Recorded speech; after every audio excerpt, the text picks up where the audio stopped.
Yeah, thanks a lot, Steve. I'm Pascal. I'm what you might call a web developer, or at least people tell me I'm that. So I'm one of the co-organizers of Rust Cologne. We have a meetup every month. If you happen to come to Cologne, join us. It's going to be great. You can find me on Twitter and GitHub. My username is usually KillerCup on anything that's remotely a web platform. And for some time, I've been writing a Rust-centric blog. The new domain is deterministic space. Okay, let's get started. I have to admit, this talk is actually just one of those blog posts that I'm now going to read to you. No, I'm just kidding. It's about idiomatic code. So what is idiomatic code? It's the art of writing code that looks nice. It's a bit wishy-washy what nice actually means, but it's okay. So people have been writing a lot of books on language-specific patterns, on how to write code that other people can understand as well, which is quite nice, I guess. But Rust is a pretty new language, and it's also sufficiently different from other languages that it's not always easy to use the well-known patterns and just adapt them to Rust. Okay. Also, just a quick warning. It's about code, so these slides will have lots of code on them. I try to keep it down, but I hope you can read it, and I hope I'm not going to be going so fast you don't have the chance to read all the code. It's hopefully easy enough to just get it in a second or so. If there are any questions or any problem with the code or any other stuff, just raise your hand and maybe we can solve some of this on the fly. Okay, so it's about libraries, yeah, not applications themselves, but libraries other people can use. And these people are developers. So we are writing code for people like us. And they have some goals for themselves to just be able to use what we write. It's going to be not a big problem to get into something, but it's really nice if it's quick to get started. And it's even better, especially in Rust, if it's easy to do the correct thing and not be able to do something incorrectly and figure out later on that what you were doing all along is not cool. So we can help with that. Also, it's Rust, so the focus is not just on safety, but I have to admit, actually, it's also on performance because it's a big selling point. And if you say your library is fast, at least developers will like it. Okay, that's developers that use our library. But we ourselves are also developers who are writing the library. And what we want is to be able to write a library quickly, but also nicely. And if we're going to make it easy to maintain, it's not just our contributors that may join in and fix bugs, but also our future selves that will be happy when we come back to the code. And to do that, it should also be well tested, because tests are also great to see what the library can actually do. Okay, and if you don't believe me, I have quotes. Yeah? So Andrew wrote recently that working in libraries instead of executables, that is final applications, and focusing on the consumer of your API, that is the developers, helps you write better code. And maybe some of you are here to learn how to write better code. I am, so let's get started. But not just with code. I promise code, but not right now. Let's get some easy stuff out of the way.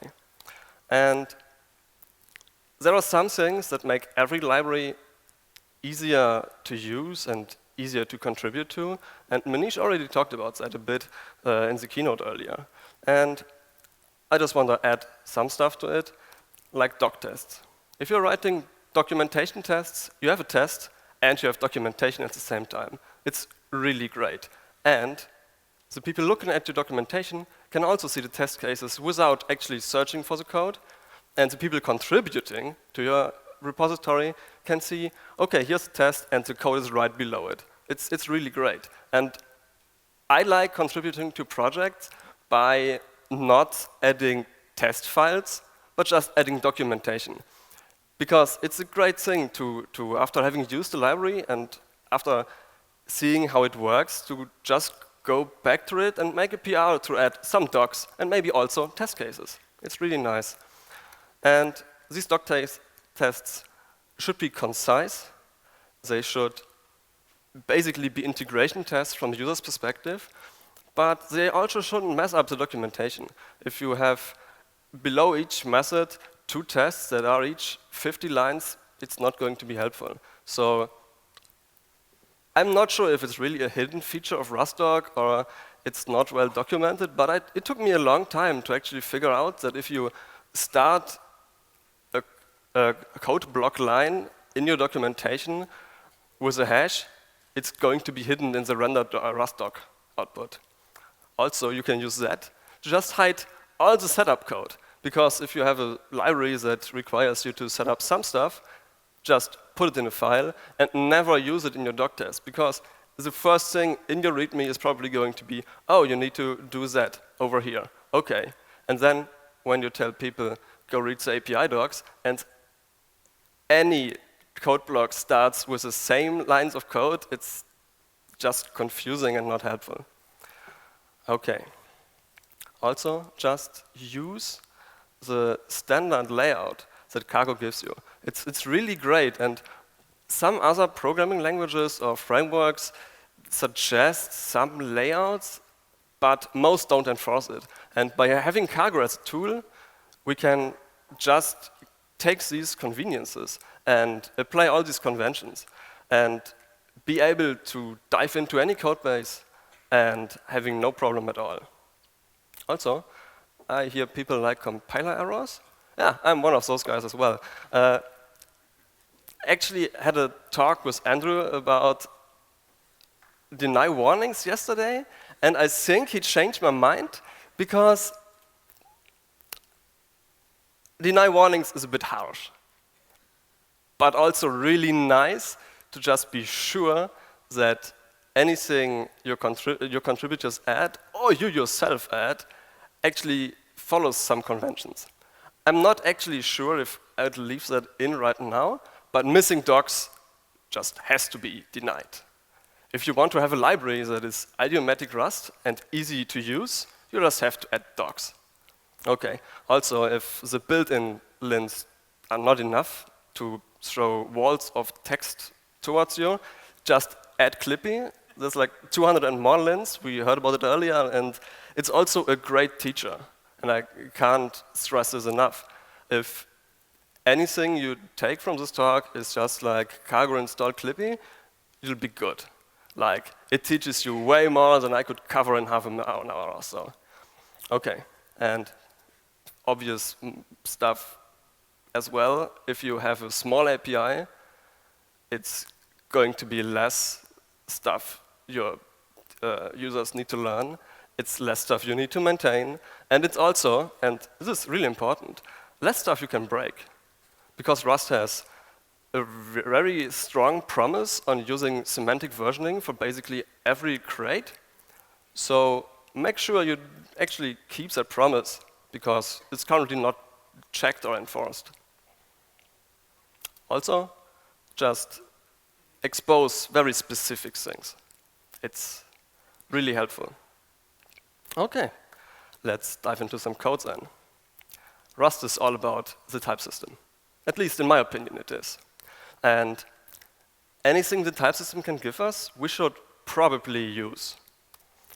It's similar in Haskell. And this is a quote that's often called a Haskell mantra. And it's very Haskellish because it's very concise. It just says, make illegal states unrepresentable. That's a good idea. But Rust is also about safety. So actually a quote from Manish. The safest program is a program that doesn't compile. Yeah. And if we can give our library users a way to only be able to write code that compiles, and we have a strong promise of that this step is hard enough to make it actually work. It's really great. So there's this meme of, yeah, if it compiles, it actually works. And this is, of course, not black and white. It's not absolutely true. It can't be. But we can work towards it. It's a nice way, actually, of trying to use a type system for clever stuff, but also for pragmatic purposes. OK. And the first thing you should do is you should not do something like avoiding stringly typed APIs is a nice thing you can do if you go from a dynamic language to a statically typed language and just get a bit of hang of the type system. Imagine you have this function. It's like a print function, and you set a color and the text you want to print. OK? It's easy. And you know exactly what it does. So a week later, you go in and add this line of code. Yeah, it's not going to do anything useful. You just printed the text blue in the color foobar. And the compiler didn't give you any hints about that. This is not what you should do in Rust. Because you can just do this. You can make the function take a specific type, in this case, color. And these are the three great colors you can choose from. And you can only use this function in one specific way. You give it a color, and you give it a string. There are some things you can do to make this work even nicer, but maybe we can get to that later on. OK, another thing you should do is avoid more stuff, like Booleans. I mean, whoever needed Booleans anyway, right? Huh? A bool is just an enum. You can write your own. Huh? Sure. Actually, if you do that, you can be more of a boss. Because Rust is really, really about small abbreviations, but we can go all the way, like display style monochrome. That says what it does. Yeah? And if you have a function like to run a command, or like spawn a sub-process, and it has a flag for clear all environment variables. And the parameter is called clearenv, and you say true. It's OK. You see the function signature when you write this function. But when you call it, you just see like run ls true, and you have no idea what it does. But actually, if you enforce these enums for everything, for every Boolean, basically, it produces nicely readable code. Also, these are types you can document with doc tests, of course. Yeah. OK. So after we have avoided these stuff, maybe we want to actually add things, like builders. And builder patterns are a thing that Rust really, really does well, but I have to admit, it's probably because it doesn't have default parameters and optional parameters, and other languages, especially dynamic languages, just do it in a nicer way. But builder patterns also allow you to validate your inputs. If you have a struct that takes a string, or no, let's go for something more complicated. If you have a struct that expects a path, like to a file somewhere on the system, and you want to construct this type, you have to give it a path. But if you have a builder pattern that just has a method, like file from path, and you specify it in a way that converts it as an input parameter, you can just give it a string or a string slice or an array of string slices that get concatenated into a path or an actual path. It's totally fine. It just works. Also, the builder pattern gives you default values. And these are default values that hide your internal structures. So if you need to add a field later on, you don't need to call it version 2.0 because you broke the API. No, it's just another method you may add if it has a default value, just adding to the API, not changing everything. Yeah, that's basically what I just said. Sorry.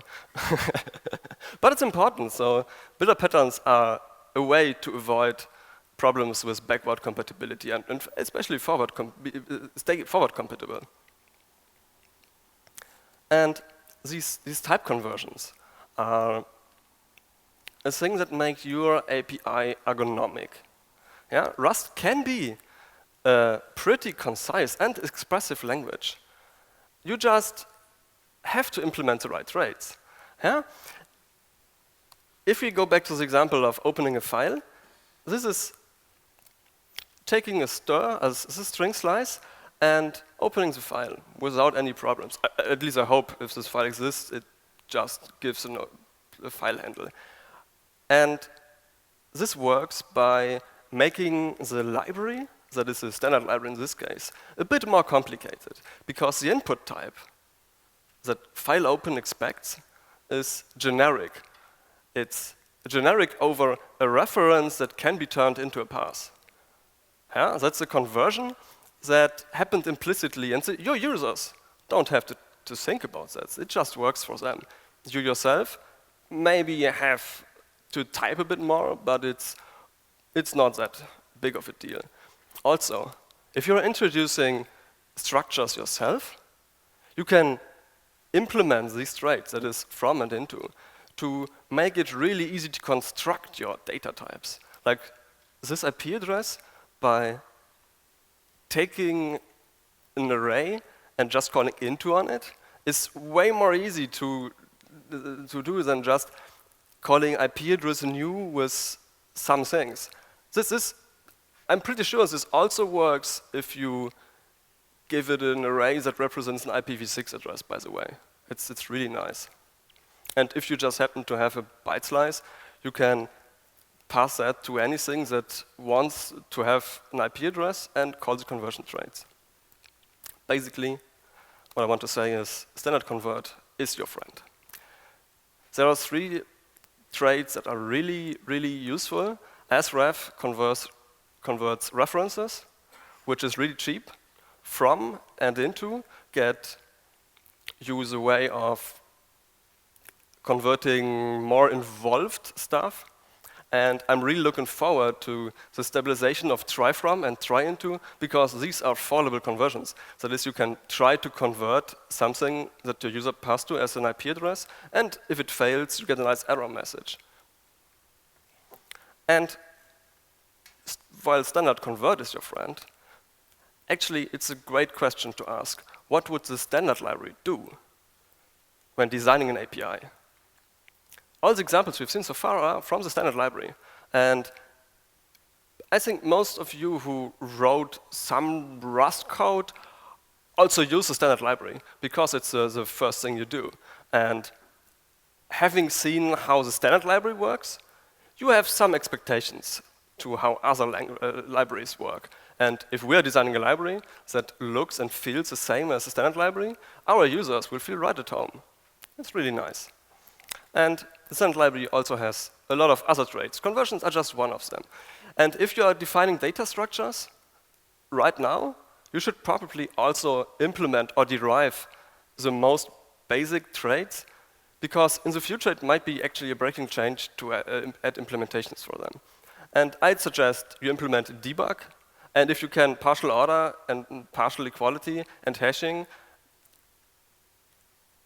if your data structure allows that, you should always do that. Also, if you're dealing with errors or something that can be displayed to the user, always implement displayed error. Just like your users can say, give me a type that implements error, and they're really great at adding these constraints and knowing what to expect.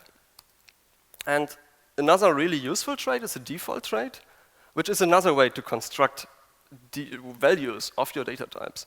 Your users don't want to spend their time dealing with your constructors when they can just call default. Also, 30 is really popular. And if you can derive serialize and deserialize, maybe behind a feature flag, it's a really good idea. Okay, and some other goodies, because I really like talking about the traits in standard. Parsing strings to your data types is really great. Because if you implement from string, you get a parse function on string slices for free, which can return your data type. Like you just call green parse and get a result that hopefully contains a color. It's part of standard, and it's a bit hidden, I guess, because I've not seen many people use it, but it's really great, and you should all use it for any purpose and every time, in my humble opinion, at least. And another famous trait that I often forget about when implementing my own data structures is iterator. Like, if you have a structure that contains multiple values, just make it an iterator. Implement iterator for it, or implement a method that gives you an iterator. And you can use it like any other iterator, call map on it, call filter on it, call fold on it, and all the functional programmers are going to be happy. Yeah. It's so easy to make people happy by implementing traits. Okay, back to actually designing APIs. The builder pattern is not the only thing that really makes use of adding methods to structures, because we can also do something that's called a session type. And it sounds complicated, or at least when I first heard it, it's really, I can't, what's this all about? But the basic idea is this. I hope you can read that. It's a bit smaller than the other stuff. You are creating an HTTP response, and HTTP works by first sending a bunch of headers and then sending the actual content of the response. And the important thing is you can't send a header once you've written the response body. So maybe we can enforce that into the type system. And it turns out in Rust we can. By implementing the header method only on a specific type, and once we call body, have body return another type that does not have the header method, we can't compile code that calls header after having before earlier called body. And there are several ways to implement session types, but that's what I think is the most straightforward way. Just define a type for each state your actual data type can be in, and go from one state to another in your state machine, basically, by returning another type. Like the HTTP response can be a new response because we haven't done anything with it. Once we call header, we are in the state of writing headers. And once we are calling body on it, we are no longer in writing headers because we're done with that. We are in writing body. And the writing body type does not have a method that adds headers. Okay, how are we with time? 5 minutes? Okay. Let's go for more! 7 minutes, even better. Okay. I have more slides. Let's talk a bit more about iterators, because I really like iterators, and we've only actually looked at it from one perspective. And iterators, just to say it again, are one of Rust's superpowers. Iterators are what, to me at least, make Rust so much more of a functional language that is also really powerful, because iterators are compiling down to the assembly of a for loop. So we can use functional style programming without the cost.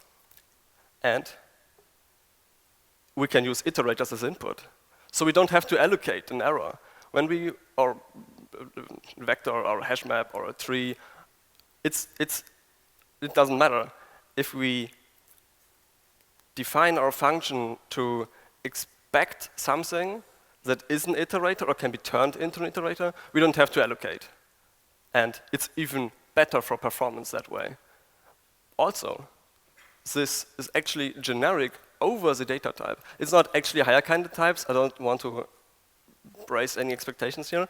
But if you have a B-tree map and a hash map, and they are both implementing an iterator that returns a tuple with a key and the value. This function accepts both. Like it's abstracting over data types, over collection types. And also, one thing that iterators are good for is actually allocating. So if you have some stream of data and we want to turn it into a new data type, like just collecting it into a vector or a string or something, that's really nice. And iterators give us a collect function to do that. And by using more trait implementations, our data types can also implement this collect function. If your data can be represented as something that may come out of an iterator, implement from iterator, and you can construct your data type in another way. Okay. Also, just a quick thing. Extension traits. Like, we have been talking about traits a lot. Apparently, that was not my intention actually, but okay, traits are great. And even better than traits are extension traits, because they extend traits, and more traits are better. Okay. So you can write a trait that is implemented for a type like result and add methods to results of your data. And you can also do really generic implementations of traits. I don't have an example in code, but it's like implement your trait for T, where T is allowing some constraints of data, of traits, and then suddenly you have just a line of use my fancy trait, and you get a whole bunch of methods for free. It's something I really enjoy doing. Okay, I think I actually have an example, but it's going to take too long. So I'm just gonna quit here.